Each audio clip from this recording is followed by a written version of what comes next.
प्यारे बच्चों, आज मैं थेल्स प्रमेय के बारे में बता रहा हूं। एक थेल्स नाम का गणितज्ञ था। ठीक है, अच्छी तरह शुरू से अंतिम तक वीडियो देखेंगे तब ठीक ठीक समझ में आ जाएगी, क्योंकि ये परीक्षा में अक्सर पूछा जाता है। ठीक है, थेल्स नाम का एक गणितज्ञ था जो यूनान के रहने वाले थे। कहाँ के रहने वाले थे? यूनान के रहने वाले थे। इन्होंने त्रिभुज पर खोज किया। किस पर खोज किया? त्रिभुज पर खोज किया। तो त्रिभुज में एक चीज खोज करके इन्होंने जबरदस्त चीज निकाला। क्या निकाला? जो आपके सामने में पेश कर रहा हूं।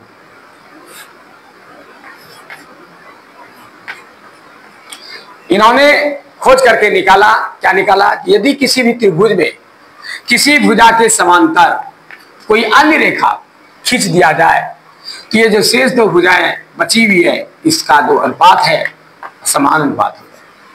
यानी इसका प्रमेय क्या हुआ? यदि किसी त्रिभुज में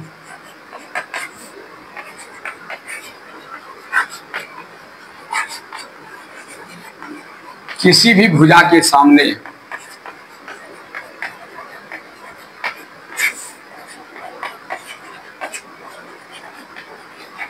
कोई अन्य रेखा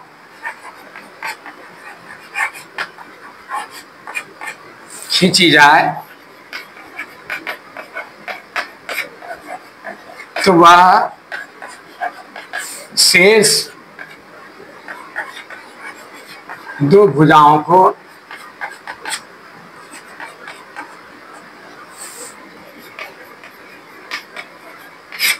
समान अनुपात में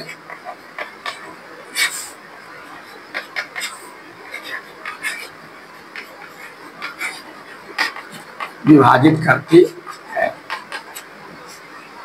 यही है सिद्धांत। यदि किसी त्रिभुज में किसी भुजा के समांतर, ये नहीं किसी भुजा का नहीं, इस भुजा के समांतर आप खींच सकते हो, या इस भुजा के समांतर तुम खींच सकते हो। किसी भुजा के समांतर कोई अन्य रेखा खींची जाए तो वह जो शेष दो भुजा बची हुई है, ठीक है, समान अनुपात करती है। यानी ये दोनों DE समांतर BC, यदि ये दोनों समांतर है तो नियम बता दिया, यदि किसी भुजा के समान में कोई अन्य रेखा, किसी त्रिभुज में किसी भुजा के सामने कोई अन्य रेखा, अन्य समांतर रेखा, अन्य रेखा खींची जाए, ठीक है, पीछे एक चीज मिस कर गया, यदि किसी त्रिभुज में किसी भुजा के समांतर, सामने में समांतर, यदि किसी भुजा त्रिभुज में किसी भुजा के समांतर कोई अन्य रेखा खींची जाए, यानी इसके समांतर, समांतर किसको कहते हैं? इसमें दो शब्द मिला है, समान अंतर। यानी जितनी भी रेखाएं है, चाहे छोटे ही हो रेखा या बड़ी हो, उससे कोई मतलब नहीं है। हर जगह की दूरी इसकी क्या हो? समान हो। हर जगह नापने के बाद इन दोनों के बीच की दूरी समान हो। जिस तरह रेल की पटरियां हर जगह समान है, नहीं तो रेलगाड़ी पटरी से नीचे उतर जाएगी। ठीक है, तो दोनों की दूरी क्या हो? समान हो। इसको कहते हैं समांतर। यदि किसी त्रिभुज में किसी भुजा के सामने किसी भुजा के समांतर, जैसे यदि किसी त्रिभुज में किसी भुजा के समांतर कोई अन्य रेखा खींची जाए तो शेष दो भुजाओं को समानुपाती में विभाजित करती है। यदि किसी त्रिभुज में किसी भुजा के समांतर कोई अन्य रेखा खींची जाए तो वह शेष दो भुजाओं को समानुपाती में विभाजित करती है। समझ आ गई बात? तो ये दोनों क्या है? समांतर है। यानी DE समांतर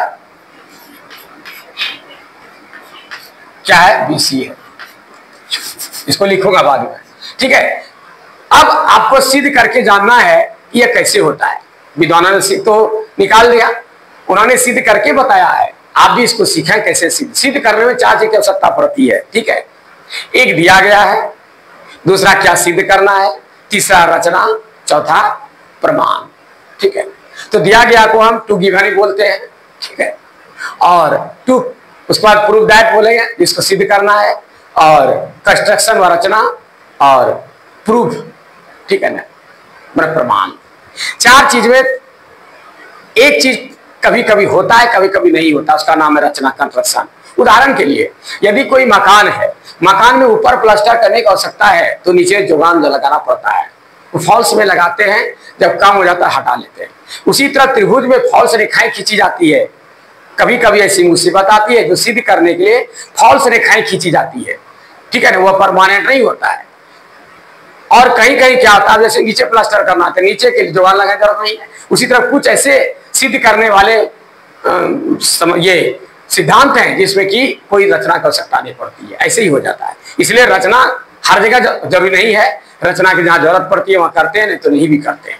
लेकिन ये तीन चीज आवश्यक है, एक दिया गया है या मान लिया, दूसरा क्या सिद्ध करना है, तीसरा प्रमाण। इसमें से दो चीज आपके सिद्धांत से ही निकलता है, क्या क्या, क्या दिया गया है और क्या सिद्ध करना है। दिया गया है, सिद्ध करना, ये दो चीज से निकलता है। प्रमाण को हम इसी के आधार पर निकालते हैं, जो दिया गया है उसी से हम प्रमाणित करते हैं। यानी तीनों चीज मोटा मोटी इसी से निकलता है, लेकिन दो चीज आपको स्पष्ट रूप से निकालना होगा। ये तो आपको बिना नाम पता का दिया गया है, अब आपको जो लिखना है नाम पता देकर के लिखना है, ठीक है, इसीलिए हम उसको मान लिया लिखते हैं। तो आइए हम देखते हैं, नाम पता पे इसको लिखना शुरू करते हैं। दो चीज हमें इसी से निकालना है और एक चीज जो प्रमाणित करेंगे, फिर इसी में जो दिया गया है उसी से हम प्रमाणित भी करेंगे। तो हमेशा इस चीज को याद रखिएगा कि टॉपिक बाय टॉपिक बना के लिखना है, क्योंकि मैथ में एक एक पद का जो है नंबर देता है। जैसे पहला पद आपने लिखा, उसी से दूसरा पद बना, उसी से तीसरा पद बना, उसी चौथा पद बना। हर एक दूसरे पद से क्या आता है, एक पद से दूसरा पद तीसरा, ऐसे करके पद बनता है, ठीक है ना। एक स्टेप से दूसरा स्टेप, दूसरा तीसरा स्टेप बनता है। तो स्टेप बाय स्टेप जो है कॉपी में जांचा जाता है, एग्जामिनर उसको जांचते हैं। इसलिए आपसे मेरा निवेदन है कि जब आप परीक्षा में बनाएंगे तो कटकुट नहीं करेंगे, और यदि बनाते बनाते आप बीच में फंस जाते हैं तो उसको वहीं पर छोड़ दें। तब तक छोड़ दें जब तक कि आप उसको सही नहीं कर सकते हैं, या उसके अखबार में दूसरा बना नहीं सकते हैं।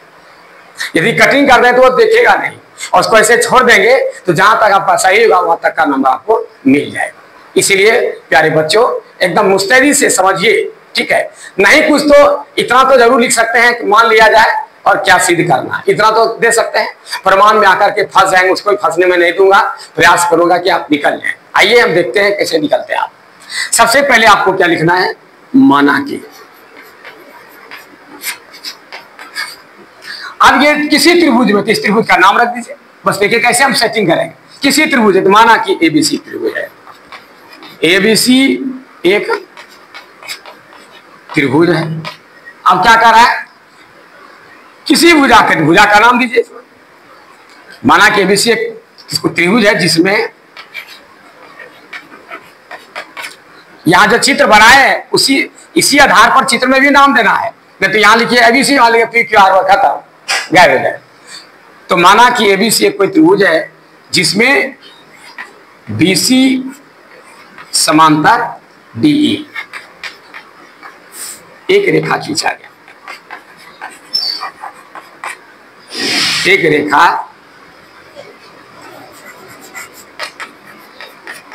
खींचा गया। अब जो खींचे तो क्या हुआ, इस भुजा में जो AB एवं AC रेखा को क्रमशः D एवं E को स्पर्श करती है, E को काटती है, लिखिए, ठीक है, D और E को काटती है, ठीक है, D E पर काटती है, D और E बिंदु पर, D एवं E बिंदु पर लिखिए।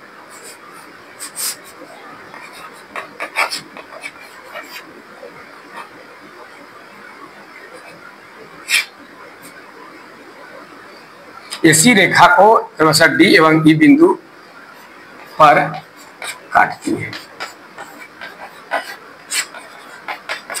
ठीक है। AB एवं AC रेखा को D और E बिंदु पर क्या करती है, काटती है, दोनों पर काट रही है, ठीक है। ये आपको इसी से निकाला मैं। यदि किसी त्रिभुज में, त्रिभुज का नाम दे दे, किसी भुजा के समांतर, किसके समांतर, BC समांतर D, एक रेखा खींचा गया जो AB एवं AC को, AB रेखा और AC रेखा को क्रमशः D एवं E बिंदु पर काटती है, D काटती है। ये हो गया, दिया गया है, एक फैक्टर हो गया ये, ठीक है, पहला फैक्टर। दूसरा फैक्टर में क्या होगा, तो हमें सिद्ध करना है, ये नंबर नहीं डालना है, मैं आपको समझाने के नंबर डाल दिया। तो सिद्ध करना है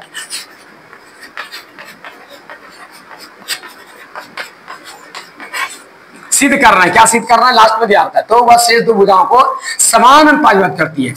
ये जो शेष भुजा है दोनों, ये इसके समांतर खींचा गया, शेष ये दोनों भुजा, तीन भुज, त्रिभुज के तीन भुजाओं में एक भुजा के समांतर खींच लिया, एक रिजर्व हो गया, शेष दो बचा। इन दोनों को समान अनुपात है, समान अनुपात बना इतना बटे इतना, ठीक है। AD बटे BD बराबर AE बटे CE। यही सिद्ध करना है। यह तीन तरह का अनुपात होता है, ठीक है। ये तो सिद्ध करना है एक ठोस, इसमें तीन तरह का अनुपात हम समझा देते हैं। एक तो ये बटे ये बराबर ये बटे ये हुआ, एक होता है AD बटे छोटका बटे बड़का AB। जब ये छोटा यहां बढ़ा ले तो उसी तरह यहां भी छोटा बढ़ा लेंगे, AE बटे AC। दो अनुपात हुआ। तीसरा अनुपात क्या होगा? AB बटे BD, ठीक है। फिर AC बटे CE। ये उल्टा भी हो सकता है, ये BD बटे AB हो सकता है, BD बटे AB, यानी BD बटे AB, और उसी तरह CE, ठीक है, बटे AC हो सकता है। यह तीन तरह का अनुपात इसमें बनता है। तीनों में से आपको सिद्ध करने के लिए इसमें पूछा जाता है, जिसमें से मैं एक तो सिद्ध करके आपको बताऊंगा। थेल्स प्रवेग सिद्ध को तीनों में से किसी पर कर देंगे, थेल्स प्रवेग सिद्ध हो जाएगा। तीन तो समानुपाती होता है, ठीक है ना। तीसरे से किसी एक का आप कर देंगे, आपका काम खत्म। तो मैं एक का करके दिखाऊंगा, ठीक है ना।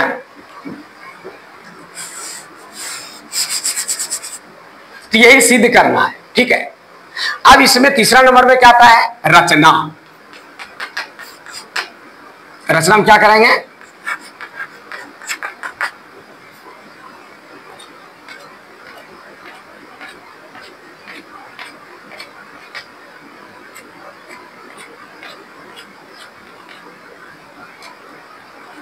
बी को ई से तथा सी को डी से मिलाया, मिला दिया। और क्या किया?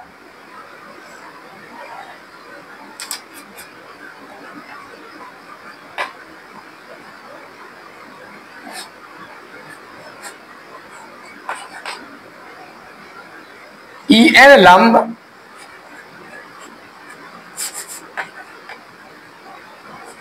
एवं EN लंब AB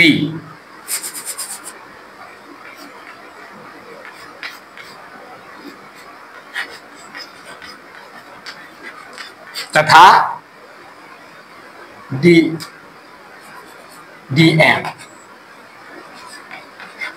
DM लंब AC खींचा।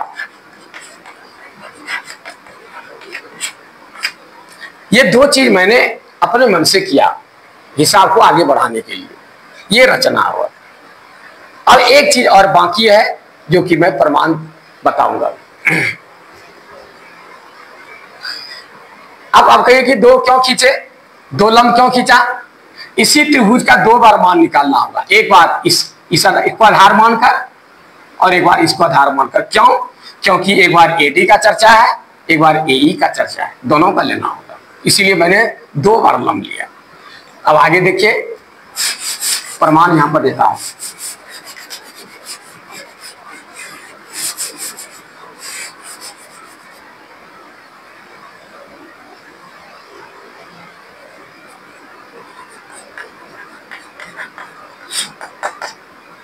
सबसे पहले क्या करना है प्रमाण में, अब समझना है पहले। ये जो मैंने इसको मिलाया, पहले से इसको जो मैंने मिलाया, इससे क्या हुआ? 1 2 3 4 5 6 त्रिभुज का निर्माण हो गया। आखिर 6 त्रिभुज हम किस त्रिभुज को लेंगे हमको कोई पता नहीं है, इसलिए हम क्या करेंगे, इसमें कैसे लेंगे ये बताएगा। हमको जाना कहाँ है, ये सिद्ध क्या करना है, इस पर ध्यान देना है। एडी इसकी आवश्यकता है और बीडी इसकी आवश्यकता है। तो एडी से ये त्रिभुज तैयार हुआ और बीडी से ये त्रिभुज तैयार होता है। इसलिए हम ए डी ई ये त्रिभुज और बी डी ई ये त्रिभुज, ये दोनों त्रिभुज हम लेंगे एक साइड से। फिर दूसरे में ए और सी है, फिर ए में फिर इस त्रिभुज को लेना पड़ेगा और सी जो है इससे त्रिभुज बनता है, ये त्रिभुज लेंगे हम। यानी इसके साथ ये पूरा, इसके साथ ये पूरा, ये दोनों त्रिभुज और ये दोनों त्रिभुज हमको लेना पड़ेगा। पहले हम ये जानकारी ले ली। अब क्या करेंगे हम, जब मुझे पता चल गया तो अब एक एक करके हम क्षेत्रफल इसका निकालेंगे। क्यों निकालेंगे समझ लीजिए बढ़िया से।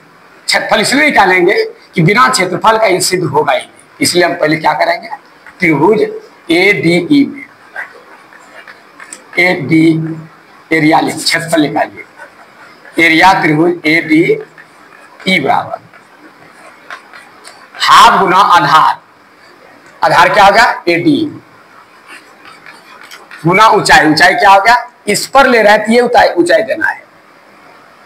क्या लेना है, क्या लिए है, ई एन ऊंचाई। इक्वेशन नंबर फर्स्ट हो गई।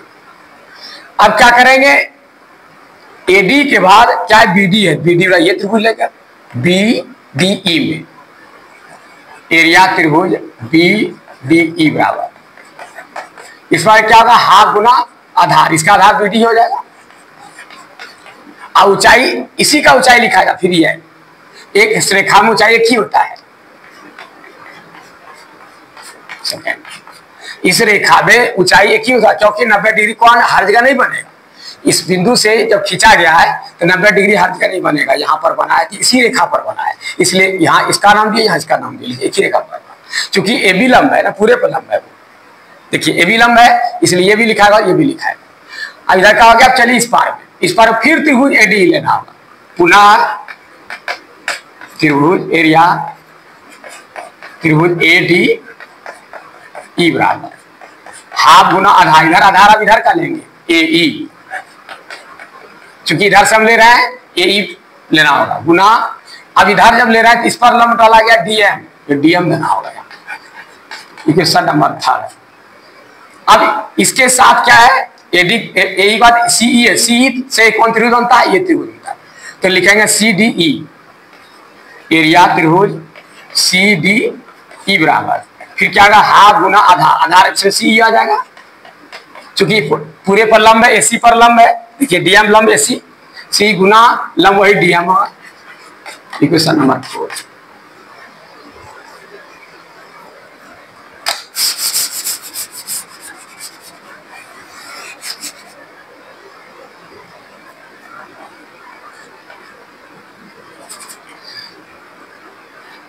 अब लिखना होगा, चूंकि एक सिद्धांत है इसमें, दो समांतर रेखाओं के बीच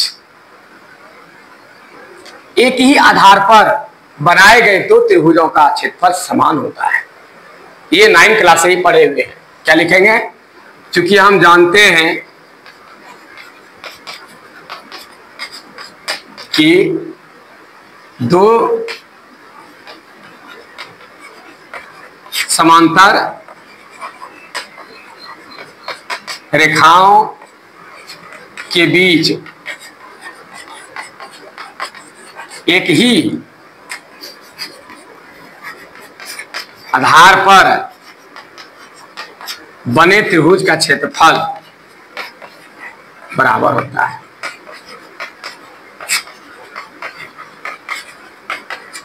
ठीक है, और यहां क्या है, डीई समांतर बीसी है। ठीक है, यहां क्या डीई समांतर, चूंकि डीई समांतर बीसी यहां दिया हुआ है। जब ये समांतर है और डीई एक ही आधार है, देखिए ये त्रिभुज जो बन रहा है एक ही आधार पर बन रहा है, ये भी एक ही आधार बन रहा है, दोनों का आधार डीई है। जब एक ही आधार बन रहा है इसलिए क्या होगा,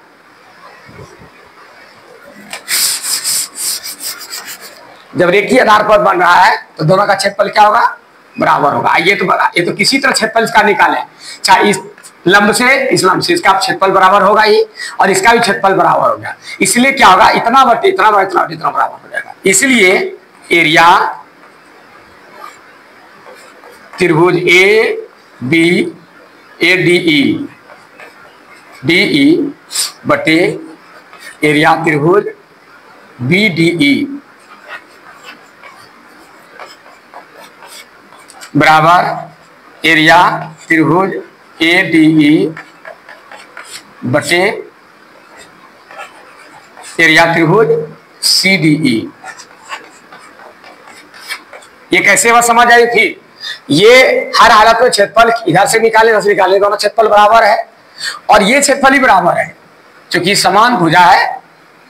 ये समांतर दोनों रेखा है, समांतर रेखाओं के बीच DE रेखा पर ये त्रिभुज बन रहा है और ये बन रहा है, एक ही आधार पर बन रहा है। इसी BDE से ये त्रिभुज बना और ये त्रिभुज बना, इसलिए और समांतर रेखाओं के बीच बना है, इसलिए ये सिद्धांत लिख दिया हूं, ये दोनों क्षेत्रफल बराबर होगा। तो जब ये भी बराबर है, ये बराबर है, इतना बटे इतना बराबर लिख सकते हैं बराबर। अनुपात में लिख दिया, मैं चुका अनुपात निकालना मुझे। अब देखिए इसका क्षेत्रफल कितना आता है, हाफ गुना आधार, आधार कितना है BD, और गुना क्या है हाफ गुना आधार हो गया AD, और गुना क्या है EM बटे हाफ गुना BD गुना EM। ठीक है, ये कट गया था EM, ये हाफ हाफ कट गया, बराबर क्या हुआ AD बटे BD। ठीक है, अब इसका क्या होगा, ऐसा कीजिए, इसको एक ही जगह लिखते हैं,